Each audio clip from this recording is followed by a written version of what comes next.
আজকে আমরা দশমিকের গুণ করার সহজ নিয়ম শিখব। তো এই দশমিকের গুণটা করার জন্য প্রথমে যেটা করতে হবে, দশমিক বাদে সবগুলো সংখ্যা গুণ করতে হবে। এখান থেকে যদি আপনি দশমিক বাদ দেন, যেমন এরকম আছে, এখান থেকে দশমিক বাদ দেওয়া মানে কি, শূন্য শূন্য এক, সামনে শূন্য কোনো ভ্যালু নেই, তার মানে এক থাকে। তাহলে এখানে দশমিক বাদ দিলে থাকে এক, এখান থেকে দশমিক বাদ দিলে থাকে দুই। তাহলে এক আর দুই গুণ করলে কত হয়? দুই হয়। তাহলে দশমিক বাদে আমরা সবগুলো সংখ্যা গুণ করব। এরপর দেখেন, দশমিকের পর ডিজিট সংখ্যা হিসাব করতে হবে। এখানে আছে দুইটা ডিজিট, এখানে আছে দুইটা ডিজিট, মোট চারটা ডিজিট।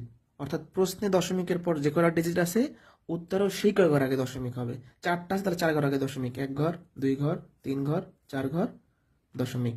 এই ঘরগুলো শূন্য দ্বারা পূরণ করতে হবে। এটা হবে আনসার। একইভাবে এটা যদি আমরা সমাধান করি, দশমিক বাদে এখানে থেকে চার, এখানে থেকে দুই, এখানে থেকে আট, তাহলে চার দেখুন আট, আট 64 লিখলাম।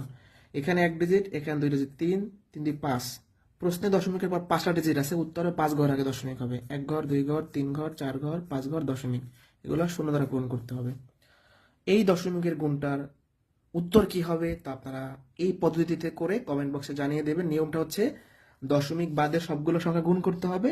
আর স্টেপ 2 হচ্ছে দশমিকের পর মোট ডিজিট সংখ্যা হিসাব করতে হবে। প্রশ্নে দশমিকের পর যে কয়টা ডিজিট থাকবে, উত্তরও সেই কয় ঘর আগে দশমিক হবে।